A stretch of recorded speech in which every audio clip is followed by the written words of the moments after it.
जय हिंद दोस्तों, स्वागत है आप सभी का आपकी अपनी करंट अफेयर्स की क्लास पर। मैं हूं आप सभी का राजा गुप्ता। साथियों, आज बहुत ही इंपॉर्टेंट टॉपिक को यहां पे डिस्कस करेंगे, इंडिपेंडेंस डे 2024।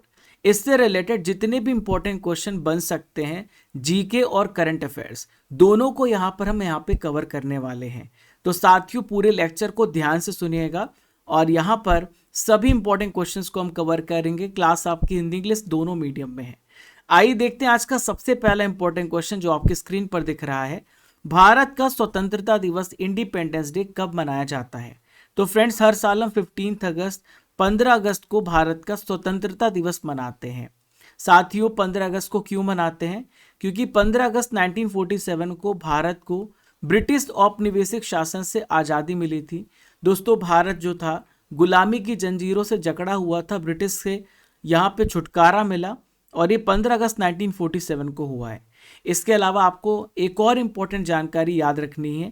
4 और देश हैं जो 15 अगस्त को इंडिपेंडेंस डे मनाते हैं। North Korea, south Korea, Bahrain और लिechtenstein। ये 4 देश हैं जो भारत के साथ इंडिपेंडेंस डे मनाते हैं। आइए देखते हैं सेकेंड इंपॉर्टेंट क्वेश्चन। भारत को किस देश से स्वतंत्रता मिली है? भारत किस देश से इंडिपेंडेंट हुआ है? तो भारत को यूनाइटेड किंगडम यूके से स्वतंत्रता मिली, ये आपको याद रखना है। नेक्स्ट क्वेश्चन, 2024 में स्वतंत्रता दिवस की कौन सी वर्षगांठ मनाई जा रही है? Which anniversary of independence day is being celebrated in 2024? तो देखिए फ्रेंड्स, हम इस बार 77 नंबर की वर्षगांठ मना रहे हैं। एनिवर्सरी 77 है, लेकिन अगर आपसे पूछा जाए कि भारत को आज़ादी के कितने साल हो चुके हैं, तो आप बताएंगे कि भारत को आज़ादी के 78 ईयर्स 78 साल हो चुके हैं। आइए देखते हैं। तो 15 अगस्त 1948 को स्वतंत्रता की सबसे पहली वर्षगांठ, सबसे पहली एनिवर्सरी मनाई गई। आप यहाँ पे पंडित जवाहरलाल नेहरू जी को देख सकते हैं। ये देश के सबसे पहले प्राइम मिनिस्टर थे सबसे लंबे समय तक, और ये लाल किले से झंडा यहाँ पर इन्होंने फहराया। नेक्स्ट क्वेश्चन, 2024 में भारत कौन सा स्वतंत्रता दिवस मना रहा है? Which independence day is India celebrating in 2024? तो इसका राइट आंसर हो जाएगा 78। मैंने आपको अभी अभी बताया कि भारत जो है 78 नंबर का इंडिपेंडेंस जो डे है ये मना रहा है, और वर्षगांठ 77 है। याद रखिएगा, दोनों अंतर मैंने आपको बता दिया है। तो भारत यहाँ पे स्वतंत्रता जो दिवस है 15 अगस्त 1947 को पहली बार मनाया था, और हमें 78 साल हो चुके हैं। 2024 के स्वतंत्रता दिवस की थीम क्या है? वेरी वेरी इंपॉर्टेंट क्वेश्चन जो आपके एग्जाम में पूछा जा सकता है। तो फ्रेंड्स, इसका राइट आंसर हो जाएगा विकसित भारत, डेवलप्ड इंडिया इसकी इस बार थीम रही है। आइए देखते हैं अगला क्वेश्चन। 15 अगस्त 1947 को लाल किले में स्वतंत्रता दिवस समारोह के दौरान पहली बार राष्ट्रीय ध्वज किसने फहराया था? तो यहाँ पे पहली बार राष्ट्रीय ध्वज जो था वो किसने फहराया था, आपसे पूछा जा रहा है। तो जवाहरलाल नेहरू यहाँ पे भारत के जो सबसे पहले प्राइम मिनिस्टर थे, इन्होंने सबसे पहले होस्टिंग की थी। साथियों, 15 अगस्त 1947 के दिन हमारा देश अंग्रेजी हुकूमत की गुलामी से आज़ाद हुआ था, और यहाँ पर इसी दिन को हम यहाँ पे स्वतंत्रता दिवस मनाते हैं, जैसा कि मैंने आपको बताया है। आपके लिए क्वेश्चन है जिसका आंसर आपको कमेंट बॉक्स पे देना है। भारत की स्वतंत्रता के समय ब्रिटेन के प्राइम मिनिस्टर कौन थे? आपको इसका आंसर कमेंट बॉक्स पे बताना है। बहुत ही इंपॉर्टेंट क्वेश्चन है। नेक्स्ट क्वेश्चन आइए देखते हैं। भारतीय स्वतंत्रता अधिनियम किस साल पारित किया गया था, जिसे हम कहते हैं इंडियन इंडिपेंडेंस एक्ट? ये कब पारित किया गया था? तो देखिए, जुलाई 1947 को ये पारित किया गया था। Very very important. कब? जुलाई 1947 को, ये 18 जुलाई को यहाँ से स्वीकृति मिली थी, इसको परमिशन मिली थी। इस अधिनियम के अनुसार फ्रेंड्स, ब्रिटिश जो था भारत को 2 अलग अलग स्टेट में बदलने की अनुमति दिया। भारत और पाकिस्तान में विभाजित की यहाँ पे अनुमति मिली, और 15 अगस्त को भारत यहाँ पे आज़ाद हुआ। 14 अगस्त को पाकिस्तान अपनी स्वतंत्रता दिवस यहाँ पे मनाता है। नेक्स्ट क्वेश्चन आइए देखते हैं। भारत के विभाजन की घोषणा किस दिन हुई थी, आपसे पूछा जा रहा है। तो भारत के यहाँ पे डिवीजन बाइफर्केशन की जो घोषणा हुई, अनाउंसमेंट हुई, या कब हुई है? तो ये 3 जून 1947 को भारत के डिवीजन की घोषणा हुई। Very very important question. तो फ्रेंड्स, 3 जून 1947 को माउंट बैटन के द्वारा एक प्रेस कॉन्फ्रेंस की गई थी, और इसमें यहाँ पे अनाउंसमेंट की गई, घोषणा की गई। नेक्स्ट क्वेश्चन आइए देखते हैं, लाल किले से सबसे ज्यादा बार ध्वजारोहण करने वाले प्राइम मिनिस्टर कौन है? तो यहाँ पे सबसे ज्यादा जिन्होंने ध्वजारोहण किया है आपको बताना है। तो सबसे ज्यादा जो ध्वजारोहण किया है फ्रेंड्स, पंडित जवाहरलाल नेहरू जी ने सबसे ज्यादा बार यहाँ पे ध्वजारोहण किया है। देखिए इन्होंने कितनी बार किया, एग्जाम में आपसे पूछा जा सकता है। तो 17 बार इन्होंने होइस्टिंग की है। 1947 से लेकर 1963 तक लगातार ये यहाँ पे देश के प्राइम मिनिस्टर बने और सबसे लंबे समय के प्राइम मिनिस्टर बने हैं। इंदिरा गांधी जी जो उनकी बेटी हैं वो 16 बार इन्होंने झंडा फहराया है, 1966 से 1976 और 1980 से लेकर 84। तीसरा नाम आता है नरेंद्र मोदी जी का, इन्होंने 11 बार, अभी 11वीं बार आज जो ये झंडा फहराने जा रहे हैं तो 11वीं बार जा रहे हैं, ये बात आपको याद रखनी है। 2014 से 2024 लगातार 11 बार इन्होंने झंडा फहराया है। फिर है फ्रेंड्स राजीव गांधी जिन्होंने 5 बार झंडे को होइस्ट किया है, 1985 से लेकर 1989 तक। आइए देखते हैं क्वेश्चन नंबर 10 आप सभी के स्क्रीन पर ये रहा। वह कौन से प्राइम मिनिस्टर है जिन्होंने लाल किले से एक भी बार झंडा नहीं फहराया है? तो कौन से प्राइम मिनिस्टर हैं? तो इसका राइट आंसर हो जाएगा गुलजारी लाल नंदा और चंद्रशेखर। इन दोनों ऐसे प्राइम मिनिस्टर रहे हैं जिन्होंने लाल किले से एक भी बार झंडा नहीं फहराया है। नेक्स्ट क्वेश्चन आइए देखते हैं, बंकिम चंद्र चट्टोपाध्याय लिखित राष्ट्रीय गीत वंदे मातरम आपने सुनी है, आपने गाई है, इनमें से किस उपन्यास का ही हिस्सा है वंदे मातरम? तो ये है आनंद मठ का, आनंद मठ आपको याद रखना है, आनंद मठ का ये पार्ट है। तो आप यहाँ पे बंकिम चंद्र चट्टोपाध्याय को देख सकते हैं जिन्होंने राष्ट्रीय गीत वंदे मातरम को लिखा है। इनकी उपन्यास जो है 1882 में रिलीज हुई थी, यही इसका हिस्सा रही है।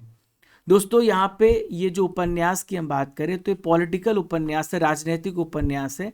इसमें सन्यासी सेना को ब्रिटिश सैनिकों से लड़ते हुए दिखाया गया है। अगला क्वेश्चन देखते हैं, वंदे मातरम पहली बार राष्ट्रीय कांग्रेस के किस अधिवेशन में गाया गया था? Very very important question.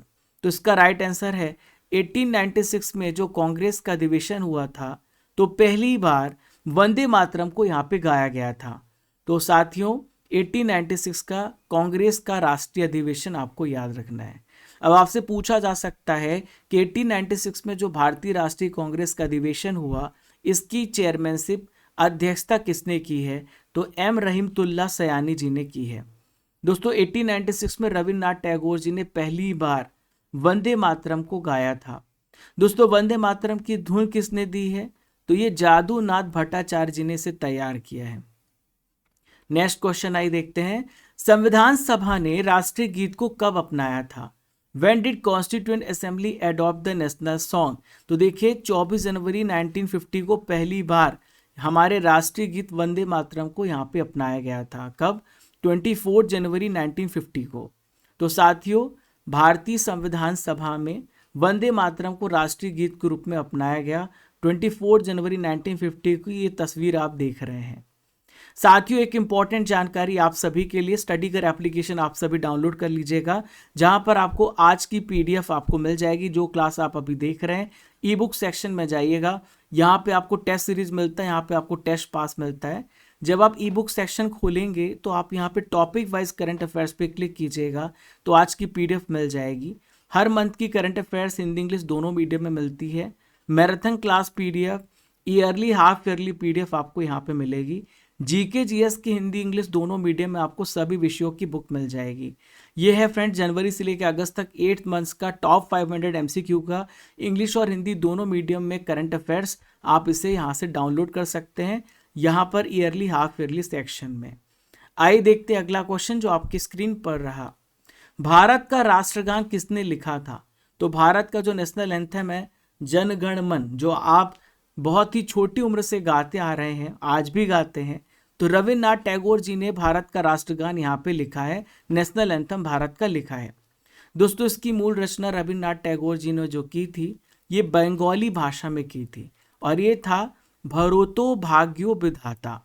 Rabindranath Tagore ji ने राष्ट्रगान को लिखा है और इसका जो यहाँ पे अनुवाद है, ट्रांसलेशन है हिंदी में, आबिद अली जी ने किया है। किन्होंने किया है?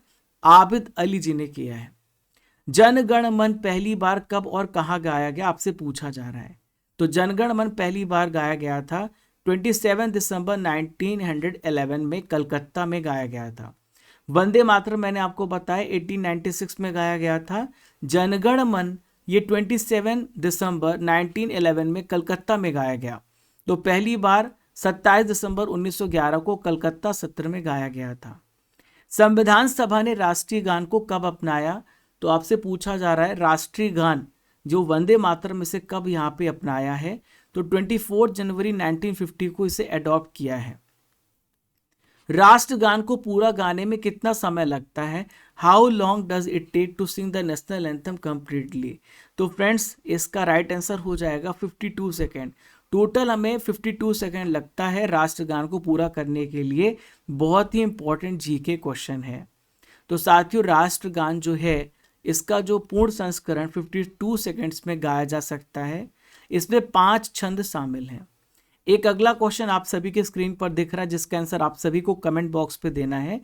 तिरंगे की लंबाई और चौड़ाई का जो अनुपात है, जो यहाँ पे रेशियो है, आपको बताना है। भारत के राष्ट्रीय ध्वज की लंबाई और चौड़ाई का अनुपात कितना है आपसे पूछा जा रहा है। अगला ही क्वेश्चन आपके सामने ही रहा। तो इसका राइट आंसर है 3:2। 3 इसकी लंबाई है, 2 इसकी चौड़ाई है। 3 और 2 के अनुपात में भारतीय राष्ट्रीय ध्वज को देखा जा सकता है। आप यहाँ पे देख सकते हैं इसकी 3 इसकी लंबाई है और 2 इसकी चौड़ाई है। देखिए राष्ट्रीय ध्वज का जो आकार आपसे पूछा जा सकता है तो ये आयताकार है, रेक्टेंगल शेप में है। और साथियों अगर आप देखें तो सबसे ऊपर आपको केसरिया रंग देखने को मिलेगा गहरा, बीच में आपको सफ़ेद देखने को मिलेगा और सबसे नीचे आपको हरा रंग ग्रीन रंग देखने को मिलेगा। इसके ठीक केंद्र में आपको नीले रंग की 24 तीलियां देखने को मिल रही हैं जो एक पहिए जैसी दिख रही हैं।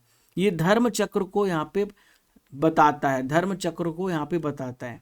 साथियों अशोक के सारनाथ से ये तीलियां जो ली गई हैं और अशोक जो थे वो गौतम बुद्ध के अनुयायी थे।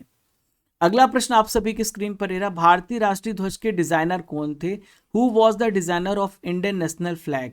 तो भारतीय राष्ट्रीय ध्वज के डिजाइनर थे पिंगली वेंकैया। क्या नाम है इनका? पिंगली वेंकैया इसका राइट आंसर है। देखिए पिंगली वेंकैया यहाँ पे भारतीय राष्ट्रीय ध्वज के डिजाइनर थे। 1921 में जब राष्ट्रीय कांग्रेस की बैठक हुई थी तो गांधी जी ने यहाँ पे वेंकैया को एक नए सिरे से डिजाइन करने के लिए कहा था कि राष्ट्रीय ध्वज का डिजाइन किया जाए। 1931 में भारतीय राष्ट्रीय कांग्रेस के द्वारा इसे ऑफिशियली एक्सेप्ट किया गया था। अब जो हम यहाँ पे नेशनल फ्लैग देखते हैं ये इनके डिजाइन पर बेस्ड है। भारत के राष्ट्रीय ध्वज में अशोक चक्र क्या दर्शाता है? जो अशोक चक्र का यहाँ पे इस्तेमाल किया गया है वो किसको रिप्रेजेंट करता है ये आपसे पूछा जा रहा है। तो अभी मैंने आपको बताया धर्म के नियम का चक्र है, द साइकिल ऑफ धर्म रूल। देखिए अशोक जो थे गौतम बुद्ध के बहुत बड़े फॉलोवर थे। तो आपको यहाँ पे जो चक्र है इसमें बुद्ध जी की जो शिक्षा है इसको यहाँ पे दिखाया गया है। तो भारतीय राष्ट्रीय ध्वज के केंद्र में अशोक चक्र धर्म के नियम का चक्र है। इसमें आपको 24 स्पोक्स तीलियां देखने को मिलेंगी। भारत का संविधान कब लागू किया गया था आपसे पूछा जा रहा है। तो भारत का संविधान 26 जनवरी 1950 को लागू हुआ था, लेकिन दोस्तों ये 26 नवंबर को तैयार हो चुका था 1949 को। साथियों यहाँ पे हमने पूर्ण स्वराज की मांग की थी 1930 में और ये डेट थी 26 जनवरी 1930। तो इस दिन को हमने यहाँ पे 26 जनवरी को यहाँ पे फैसला किया कि हम संविधान को पूरी तरीके से इम्प्लीमेंट करेंगे, लेकिन हमारा संविधान 26 नवंबर 1949 को बन करके तैयार हो गया था। देखिए आपसे पूछा जा सकता है कि संविधान को बनाने में टोटल कितना समय लगा? तो 2 साल 11 महीने 18 दिन संविधान को बनाने में लगा है। पहला भारतीय गणतंत्र दिवस जिसे हम रिपब्लिक डे कहते हैं, तो पहला भारतीय गणतंत्र दिवस कब मनाया गया? तो पहला भारतीय गणतंत्र दिवस 26 जनवरी 1950 को मनाया गया। भारत छोड़ो आंदोलन की शुरुआत कब हुई थी? क्विट इंडिया मूवमेंट की शुरुआत कब हुई है? तो 8 अगस्त 1942 को मुंबई से इसकी स्टार्टिंग की गई थी भारत छोड़ो आंदोलन की। 8 अगस्त को अभी मैंने आपको करंट अफेयर्स में पढ़ाया था, भारत छोड़ो जो दिवस है हम यहाँ पे मनाते हैं 8 अगस्त को मनाते हैं। तो देखिए मुंबई में जगह है गोवालिया टैंक मैदान, यहाँ से स्टार्ट हुई थी। महात्मा गांधी जी ने यहाँ पे मैदान में भाषण दिया और कहा करो या फिर मरो। आजाद हिंद फौज की स्थापना कैप्टन मोहन सिंह ने कहां पर की थी? वेयर वॉज आजाद हिंद फौज founded by captain Mohan Singh? तो कैप्टन मोहन सिंह ने सिंगापुर में, आपको याद रखना है, यहां पर इन्होंने आजाद हिंद फौज की स्थापना की थी सिंगापुर में। तो साथियों 1942 में इन्होंने इसकी स्थापना की थी आजाद हिंद फौज की, और 21 अक्टूबर 1943 को वापस से सुभाष चंद्र बोस जी ने इसमें और भी ज्यादा जान डाल दी। भगत सिंह, सुखदेव और राजगुरु को कब फांसी दी गई, आपसे पूछा जा रहा है। तो भगत सिंह, सुखदेव और राजगुरु को फांसी दी गई साथियों, और ये दी गई 23 मार्च 1932 को यहाँ पे फांसी दी गई। तो साथियों 23 मार्च को हम शहीद दिवस भी मनाते हैं इनकी याद में। साथियों यहाँ पर आप देख सकते हैं सुखदेव थापर शिवराम राजगुरु के साथ भगत सिंह ने यहाँ पे जॉन सैंडर्स की हत्या की थी, और इस आरोप को देखते हुए यहाँ पे इनको फांसी पे लटका दिया गया। और साथियों जिस दिन इनको फांसी दी गई उस दिन पूरे देश में हम शहीद दिवस मनाते हैं।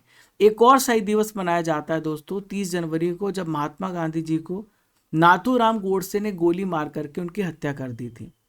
चंद्रशेखर आजाद का जन्म कब और कहां पर हुआ था, आपसे पूछा जा रहा है। तो चंद्रशेखर जी का जो जन्म था ये 23 जुलाई 1906 में हुआ है, भाभरा जगह जो कि एमपी में आता है, अलीराजपुर जगह है। तो 23 जुलाई 1906 को अलीराजपुर जिले के भाभरा गांव में इनका जन्म हुआ था। इन्होंने हिंदुस्तान रिपब्लिकन एसोसिएशन की स्थापना करी थी। स्वतंत्रता सेनानी मंगल पांडे को फांसी कब दी गई, आपसे पूछा जा रहा है। तो यहाँ पे फ्रीडम फाइटर मंगल पांडे को फांसी की सजा सुनाई गई 8 अप्रैल 1857 को, यहाँ पे फांसी की सजा इनको दी गई 8 अप्रैल 1857 को, आप याद रखिएगा। और विद्रोह के सबसे पहले शहीद थे मंगल पांडे। 1857 की जो क्रांति थी ये कब स्टार्ट हुई है? तो 1857 की जो क्रांति है साथियों ये 10 मई 1857 से स्टार्ट की गई 10 मई 1857 से। तो साथियों 10 मई 1857 को हुआ क्या था, मेरठ में सिपाही विद्रोह हो गया था। आपको पता है तो ठीक है, नहीं पता तो मैं आपको बता दूं। यहाँ पे गाय की चर्बी से बनी कारतूस का इस्तेमाल हमारे सैनिकों को करने को कहा जा रहा था। इस बात से उनकी आस्था पे चोट पहुंची और उन्होंने कहा कि हम अपनी, जिनको गाय माता कहते हैं, हम उनके मांस से बना हुआ कारतूस को अपने मुंह से नहीं खींचेंगे। साथियों 1857 की क्रांति के यहाँ पे अलग अलग नाम दिए गए थे। कुछ इसे सिपाही विद्रोह कहते हैं, कुछ कहते हैं भारत का प्रथम स्वतंत्रता संग्राम। जब 1857 को विद्रोह हुआ था तो इस दौरान लॉर्ड जो कैनिंग थे भारत के गवर्नर जनरल थे, जो आप इमेज में देख सकते हैं, 1856 से लेकर 1860 तक। पूर्ण स्वराज का प्रस्ताव 26 जनवरी 1930 को कहां पे पारित किया गया था? तो साथियों मैं आपको बता रहा था ये वही डेट है, इसी वजह से 26 जनवरी 1950 को हमारा संविधान पूरी तरीके से लागू कराया गया, ये फैसला किया गया था। तो इसका राइट आंसर हो जाएगा लाहौर, इसका सही आंसर हो जाएगा। तो 19 दिसंबर 1929 को लाहौर अधिवेशन में पूर्ण स्वराज का प्रस्ताव पारित किया गया और ये कहा गया कि हमें यहाँ पे अंग्रेजों से परमिशन लेने की जरूरत नहीं है कि हम आज़ाद हैं, हम आज से खुद घोषित करते हैं कि हम पूर्ण स्वराज हैं। क्लियर है फ्रेंड्स? चलिए, भारत का अंतिम यहाँ पे अंग्रेज वाइसराय कौन था, आपसे पूछा जा रहा है। लास्ट इंग्लिश वाइसराय कौन था? तो last English viceroy Lord Mountbatten. आपको याद रखना है इन्हीं की प्लान के हिसाब से भारत और पाकिस्तान का डिवीजन हुआ था। यहाँ पे लॉर्ड माउंटबेटन को आप देख सकते हैं। ये लॉर्ड माउंटबेटन जो थे ब्रिटिश रॉयल नेवी में एक ऑफिसर थे, भारत के लास्ट वाइसराय थे और इंडिपेंडेंट इंडिया के पहले गवर्नर जनरल थे। अगर आपसे पूछा जाए कि भारत के सबसे पहले गवर्नर जनरल जो भारतीय थे वो थे छत्रपति राजगोपालाचारी। ठीक भारत के इंडिपेंडेंट के बाद ये गवर्नर जनरल बनाए गए थे। इनमें से कौन विदेशी भूमि पर तिरंगा फहराने वाला पहला भारतीय था? यानी इनमें से कौन सा ऐसा व्यक्ति है जो विदेशी भूमि में भारत का झंडा फहराया? तो फ्रेंड्स भीकाजी कामा पहले यहाँ पर ऐसी महिला थी जिन्होंने विदेशी भूमि पर तिरंगा फहराने का काम किया है। तो यहाँ पर आप देख सकते हैं 21 अगस्त 1907 को जर्मनी के एक शहर में, जगह है स्टटगर्ट, यहाँ पर अंतर्राष्ट्रीय समाजवादी सम्मेलन आयोजित किया जा रहा था। तभी इसी अवसर पर भीकाजी रुस्तम कामा ने भारतीय राष्ट्रीय ध्वज का पहला संस्करण फहराया था। स्वराज मेरा जन्म सिद्ध अधिकार है, ये किसने कहा था? तो स्वराज मेरा जन्म सिद्ध अधिकार है, ये किसने कहा था फ्रेंड्स? तो ये कहा था, आपको याद रखना है, ये बाल गंगाधर तिलक जी ने कहा था। बाल गंगाधर तिलक जी ने पहली बार स्वराज शब्द का इस्तेमाल किया था। साथियों, इसके अलावा 2 समाचार पत्र इनके द्वारा स्टार्ट किए गए थे, केसरी और मराठा। विनायक दामोदर सावरकर ने इनमें से किसकी स्थापना की थी, आपसे पूछा जा रहा है। तो विनायक दामोदर सावरकर जी ने यहाँ पे अभिनव भारत की शुरुआत की थी। किसकी? अभिनव भारत की इन्होंने शुरुआत की थी। बहुत ही फेमस यहाँ पे राष्ट्रवादी, राजनीतिज्ञ, वकील और लेखक रहे हैं।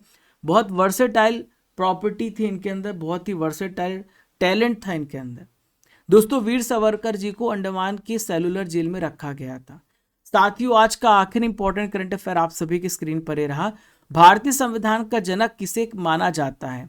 Who is considered the father of constitution of India? ठीक है, तो फादर ऑफ इंडियन कॉन्स्टिट्यूशन जो कहे जाते हैं, भीमराव अंबेडकर कहे जाते हैं।